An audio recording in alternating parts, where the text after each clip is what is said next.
আজ দুপুরে খুলনায় এনসিপি নেতা মোতালেব শিকদারকে গুলি করে হত্যা করার ঘটনায় সাতক্ষীরা সীমান্ত এলাকায় জোরদার করা হয়েছে নিরাপত্তা এবং সাতক্ষীরা সীমান্ত এলাকায় বিজিবি বিএসএফ এবং যৌথ বাহিনীর উদ্যোগে কিন্তু জোরদার করা হয়েছে নিরাপত্তা এবং অস্ত্র দেহ তল্লাশি সহ নানা রকম তল্লাশি চালানো হচ্ছে।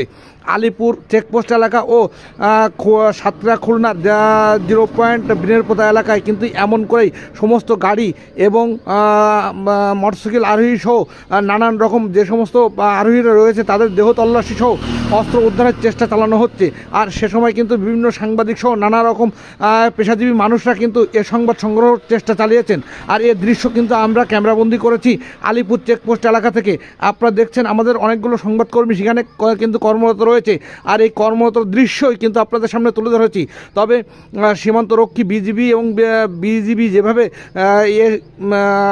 দেহ তল্লাশি বা তল্লাশি অভিযান অব্যাহত রেখেছে তা অনন্য এবং দৃষ্টান্ত। এভাবে যদি তল্লাশি অব্যাহত থাকে তাহলে নিশ্চয়ই যারা এই সমস্ত ঘটনার সাথে জড়িত রয়েছে তারা নিশ্চয়ই ধরা পড়বে, এমনটাই প্রত্যাশা করছেন সাধারণ মানুষ।